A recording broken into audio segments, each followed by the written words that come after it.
Hi, everyone, and welcome to another edition of the Daily Memphian Tigers Podcast with Greg Gaston. I'm joined today by Tigers football beat writer for the Daily Memphian, Frank Bonner. The Tigers falling to Tulane Friday night last week, 31-21, as they dropped to 4-2 overall, and more importantly, 1-1 in conference play, and now get set to head to Birmingham on Saturday to take on the 2-5 UAB Blazers. Hi, Frank. How are you? Doing all right. Good as always. How about yourself? I'm doing good. It just feels like there's kind of that wind out of the sails of the city, especially those who support Memphis Tigers football, because here was a golden opportunity. Tigers have had so much success at home, so much success against Tulane at home over the years. 21-10 lead in the third, and then it went kaput. Yeah, I think that is probably the most deflating part of it, right? They had another slow start. They recovered from the slow start. 21-10 in the second half at home, stadium rocking. You figured that was the turning point toward a win, and it just kind of collapsed after that. Football games at times are chess matches, and as you said, another slow start. The Tigers have been behind 4 straight games. They have done a really good job in adjusting, addressing what's wrong, and then adjusting to it and grabbing leads and winning games up until the Missouri game, obviously, and then this game against Tulane. But then Tulane adjusted when they were down 21-10, and they figured out a way to move the football effectively, and Memphis just did not have that next answer for the Green Wave. Yeah, and to your point, is when you start down, double digits, the margin of error for the rest of the game shortens, right? Mm-hmm. And so when Tulane adjusts, Memphis almost had to be perfect the rest of that second half. And not only were they not perfect, but they didn't score another touchdown after scoring 21 consecutive points. And so to your point about adjustments, you tip your hat off to that Tulane coaching staff, to whatever was working well for Memphis in those 3 drives, Tulane figured it out. I don't know about you, but I had the Tigers 4-2 at this point in the season. They've lost to 2 teams that are in the top 25, but it's hard to sell that to the fans. They came out, as you said, raucous crowd, largest crowd, over 35,000 announced. Many of those are those fans that are kind of fair-weathered. Let's see what happens. If the Tigers keep winning, we'll go to the games. Of course, there's your diehard 16,000, 17,000 that'll be there for every game. Do you feel because they lost that game, they may have lost those fans? Yeah, they definitely lost some fans. And the hard part about it is the way the schedule is set up is going to be hard to get them back, because this was like the first, I won't say the first, but this was the game of the regular season in terms of conference. Memphis fans wanted to see this team be able to win games like that. And so the fact that they didn't, they aren't going to get excited about a win over UAB. They aren't going to get excited about a win over Charlotte or USF. And so your only chance for them to get that type of rah-rah back is against SMU, which is the second to last game of the season.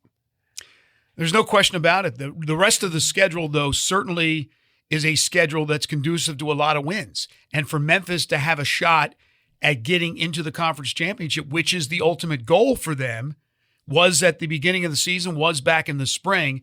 It's still doable. Winning 6 in a row doesn't guarantee you, but probably will get you there. Is it feasible with a schedule where they'll probably be the favorite in every game? We'll see what happens with SMU. They get them at home.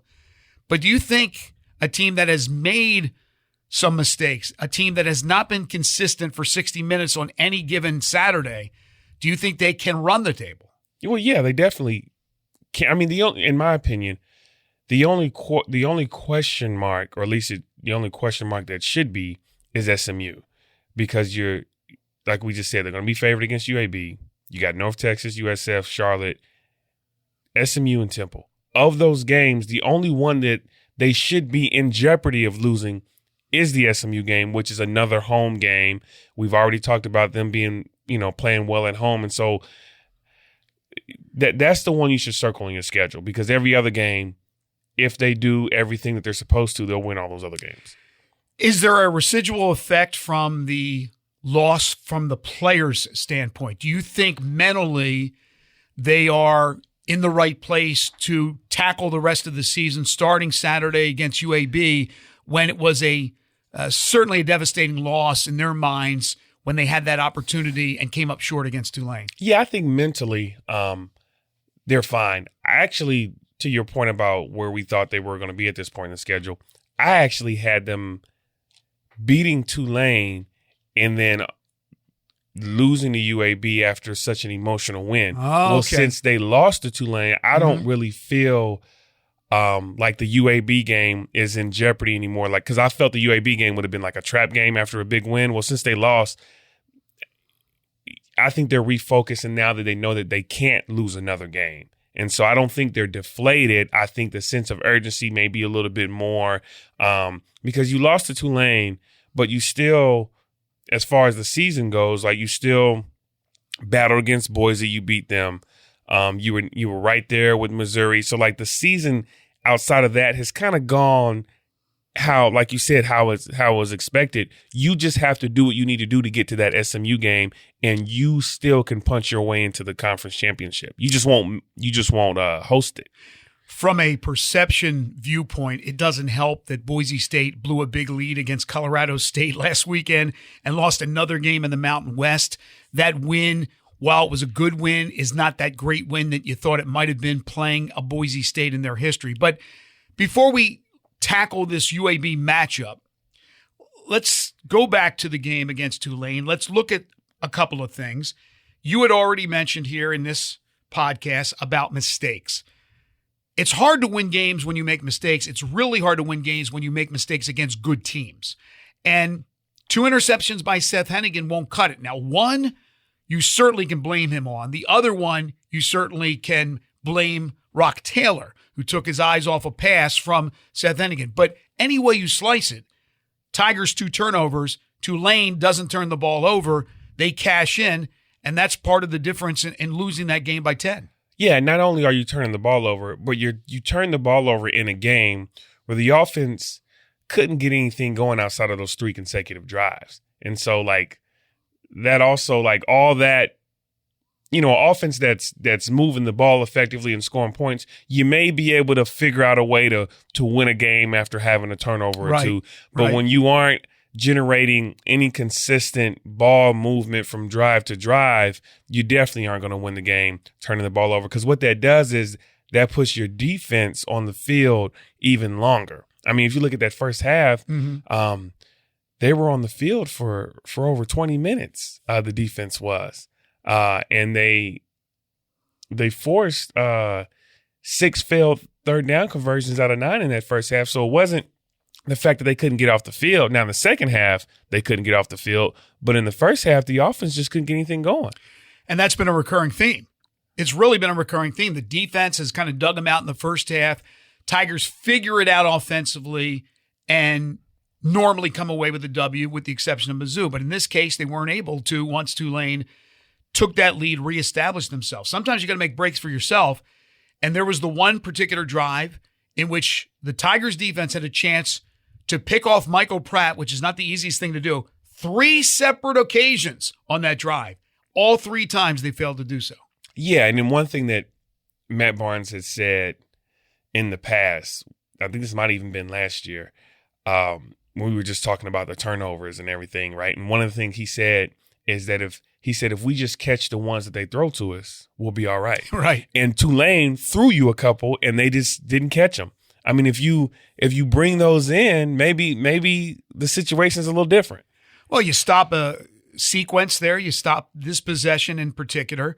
You get the crowd back on their feet. It could change. It could certainly swing momentum your way, and they weren't able to get the deal done on those picks. And obviously Tulane went down and scored the touchdown.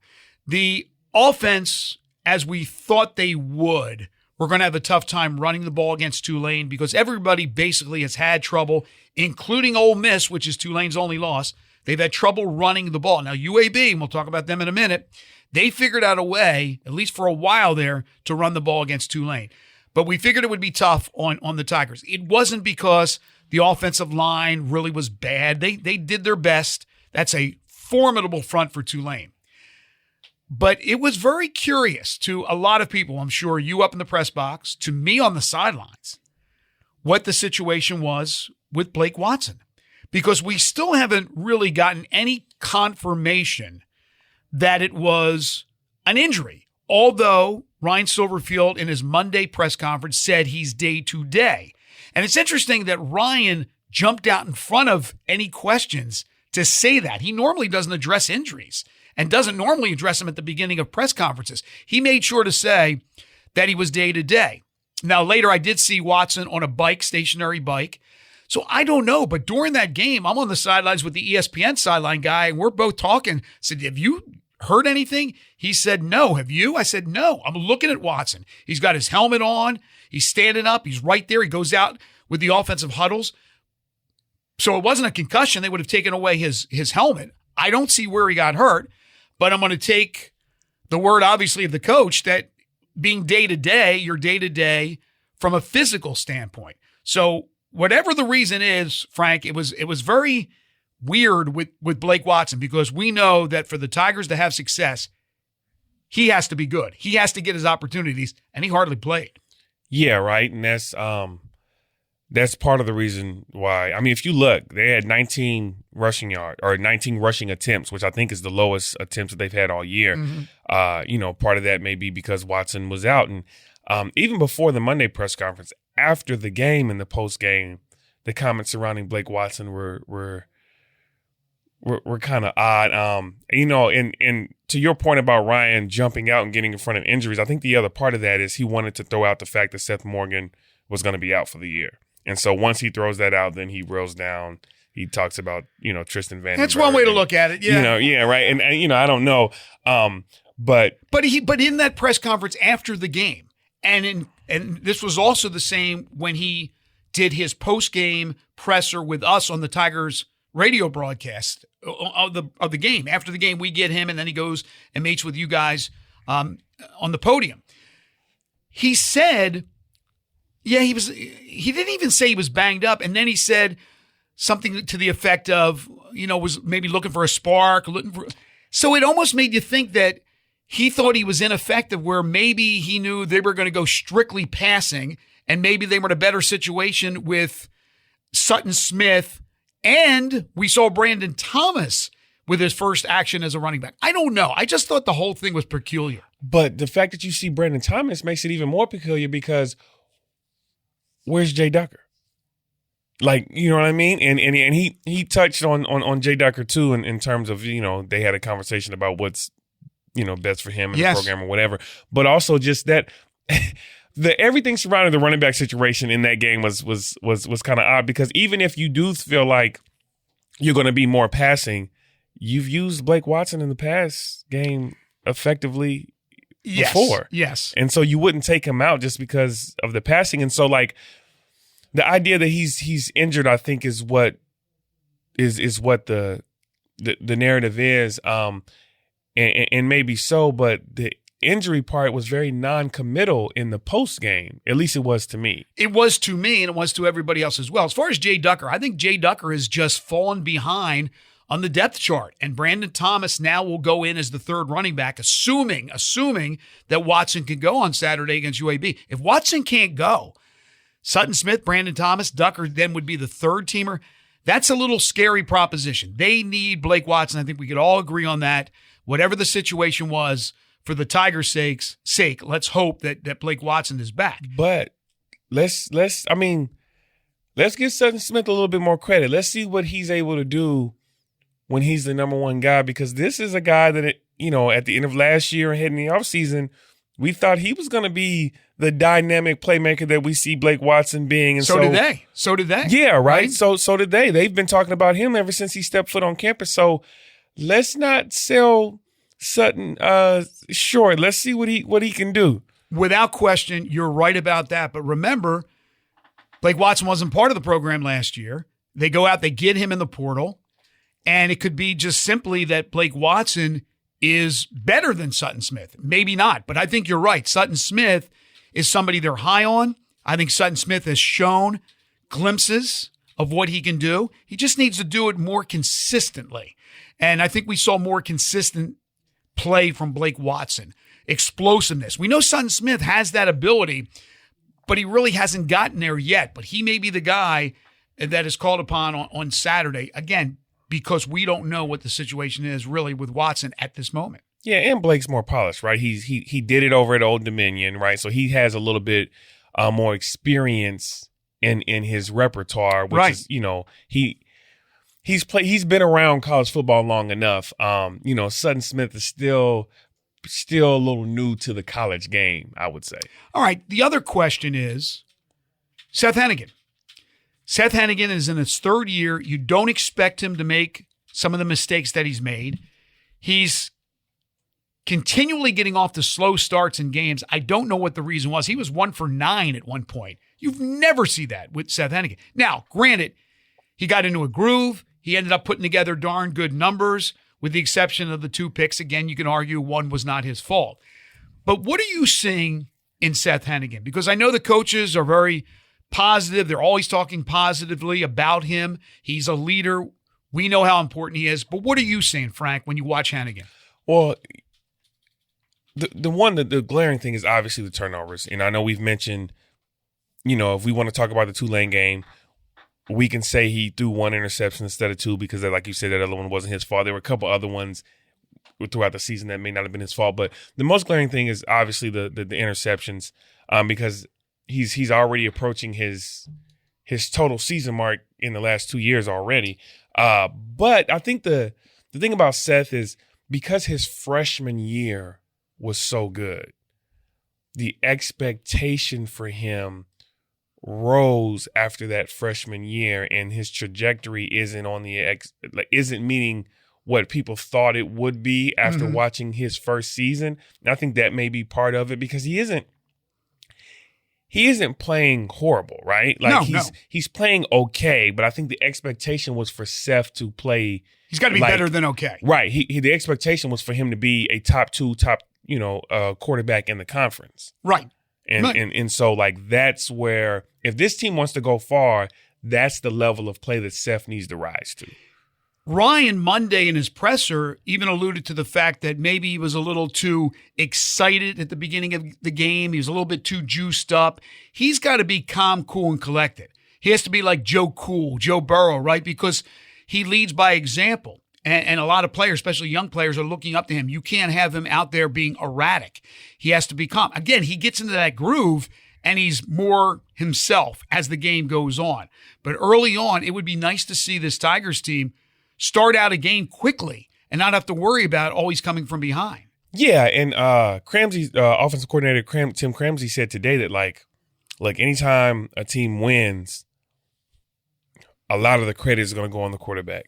Which means that anytime a team loses, a lot of that responsibility is going to fall. The blame goes to yep. Right, and so he's in that position to where, depending on what happens in the game, is how his play is going to be dissected. Right, so Memphis needs him to be the best player on the field for them. Between him and Blake Watson, he has to be a top 2 player on the field every time they step out on a game day. Ugly incident towards the end of the game, as you know. Andres Fox with the low blow, a punch he threw against one of the offensive linemen for Tulane. It was a quick reaction from Ryan Silverfield, basically saying, I'm paraphrasing, that we can't have that in our program. He will be disciplined. We found out yesterday that Fox will miss the first half of the game against UAB. That was discipline that came down in a combination statement from the American Conference and the Memphis football program and really the athletic department. What did you think of the situation, and what do you think of the discipline? Well, obviously, after the postgame, I think Ryan, in the postgame, I think Ryan handled it as a coach should, right? I mean, he denounced the action and said it was and right away he did. Right. I mean, you could tell he was visibly upset about it. As far as the suspension, I know they said he got suspended for 1 half, but as upset as Ryan was in the post game, I wouldn't be surprised to see him also not play in the second half. Okay. Whether he's suspended or not, okay. I wonder if Ryan decides to just bench him for the remainder of that game. So technically, the suspension is one half, and I'm curious to see if it's going to end up being a full game. Do you think it'll depend on how the game's going? He's a good player. No, I think because he hasn't committed to the full game suspension. So so I mean, I'm just speculating here. No, I understand where you're coming from. But yes. I don't think it's going to depend on how the game is played, because I think Ryan is already going to have that decision in his mind before even kickoff. He's already going to decide whether he's going to play him in the second half or not before the game is even played, and he's just going to stay to that. I would assume. Are you surprised that in college football, when they have these targeting rules that come with the automatic suspension for the next half, whether it be the second half of a game or the first half of the next game, that for any ejection, it doesn't come with a suspension? That wasn't an automatic because he was ejected from that game. That was the American Conference and the university coming together and penalizing Andres Fox for the incident. It is not a rule that says you have to be suspended for the first half of the next game, the full game after that. Should there be something changed about that? I don't think so, because we're having this conversation as something egregious as what Fox did. Mm-hmm. But if you get, from my understanding, if you get two unsportsmanlike penalties called in a game, you're done, right? You're ejected. Right. So I may get two unsportsmanlike conducts because I've had a taunting call. Well, if I get kicked for taunting twice, I don't think I should be suspended the first half of the next game. Okay, fair enough. All right, so now trying to get back in the win column at UAB. Now, the Blazers are 2-5, but they've had moments in this Trent Dilfer's first year. Obviously, this is an NFL quarterback who won a Super Bowl and had a lot of success as a high school coach in Nashville. Thinking outside the box, UAB goes out and they hire the guy. I think personally he's going to do a very good job. He's going to be able to get players in. This year he doesn't have the players to compete for a conference championship. But like I said, he has had his moments. They ran the ball incredibly well against Tulane until Tulane made the adjustments and then put him away in the second half. Last weekend, not so good. UTSA, and we know how good they are when they have Frank Harris. They're a real force. Well, they had Frank Harris and they ended up running away with that game against UAB. What do you expect? The Battle of the Bones is back. The big 100-pound trophy is up for grabs, and Memphis, again, is in a situation where they have to win this football game. Well, not only that, I think they, from a fan perspective, they've got to win by double digits. Like, they have to you have to look at this game, and you want fans to walk away and say that, without question, Memphis was the better team. Because you don't want to go down to UAB in Birmingham and get in a close game with them in the fourth quarter and have to pull one out after losing to Tulane, the way you did. You want to go out and handle business early. You want to see them get to a fast start. I mean, Memphis should have 7 points after the first two drives. Here's the other thing, Frank. Not that many years ago, UAB's program was done. Finito, was finished. There was no football program. It was resurrected. While the Memphis Tigers were turning heads with Justin Fuente and Mike Norvell and eventually going to a Cotton Bowl, and UAB was just happy to have their program back. It looked like for a while there it wouldn't happen. But the powers that be got together and said, no, we need football at UAB. So not only do they bring the football program back, they get a beautiful on-campus stadium. And now they get an NFL quarterback that's coaching the team. All of a sudden, UAB's on the rise.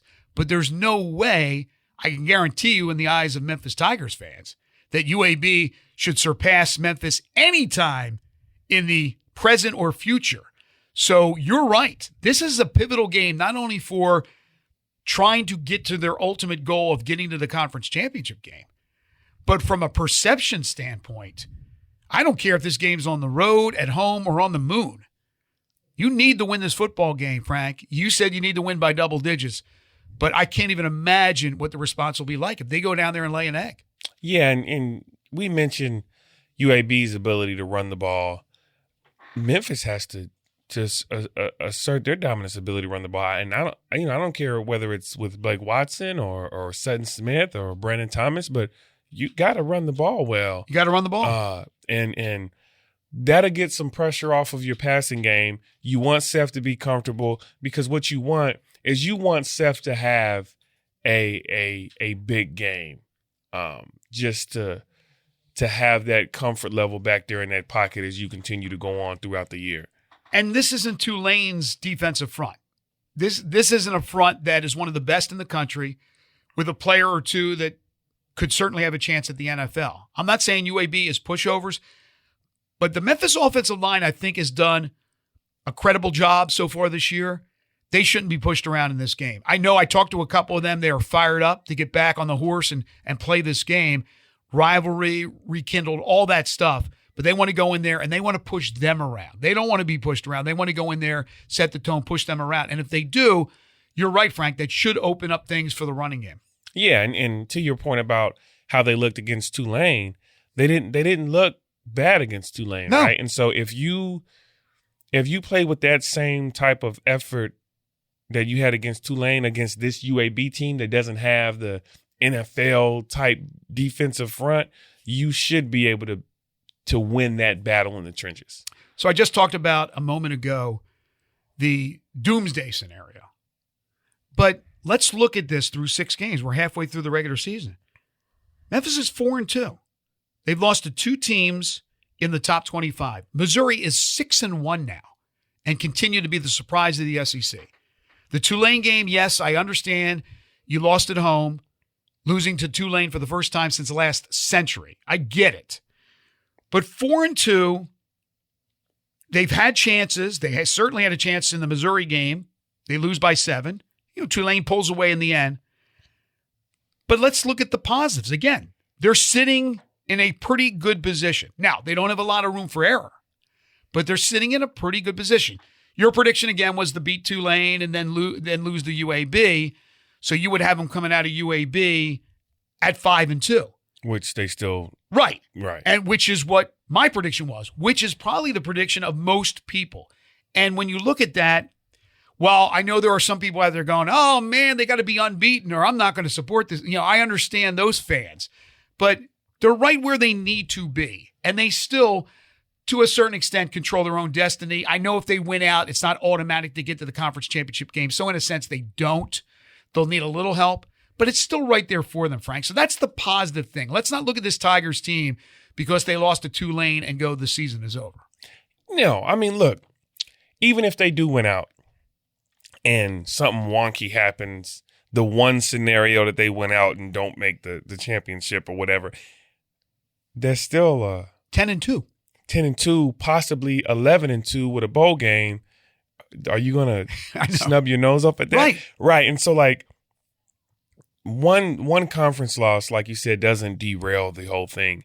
I think the main concern with Memphis fans is that when it came time for a toss-up big game, they didn't win. Memphis didn't win. And so if they run the table leading up to the SMU game, that's another big game, toss-up type of game.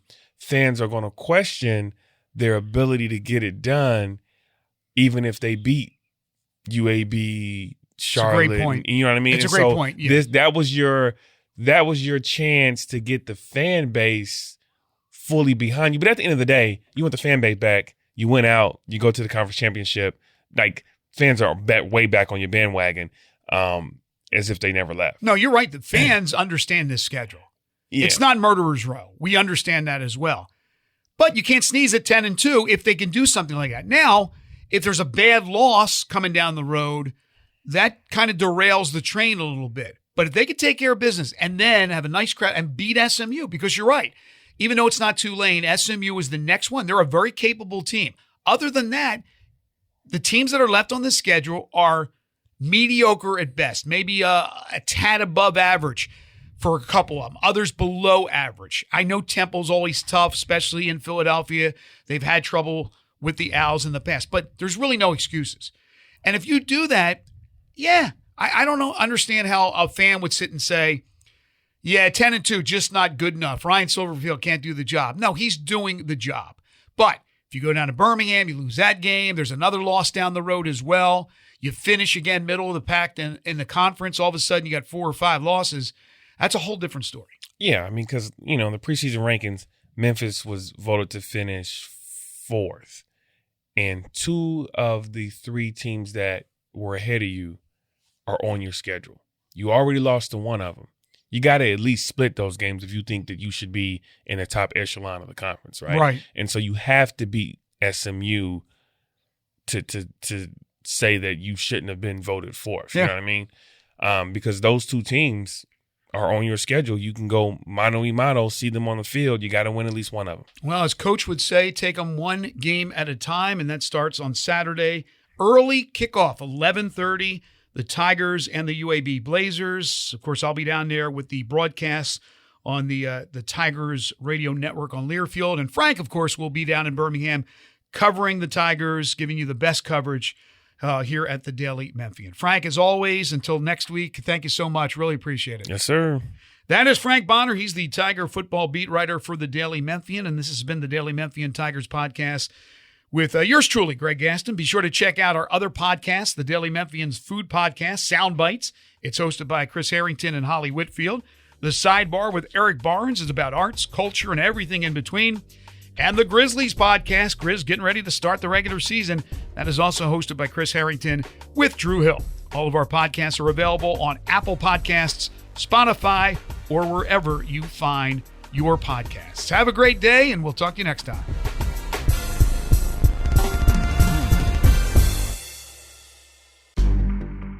In-depth journalism in the Memphis community, the Daily Memphian is of Memphis, not just in Memphis, and seeks to tell the stories of this city.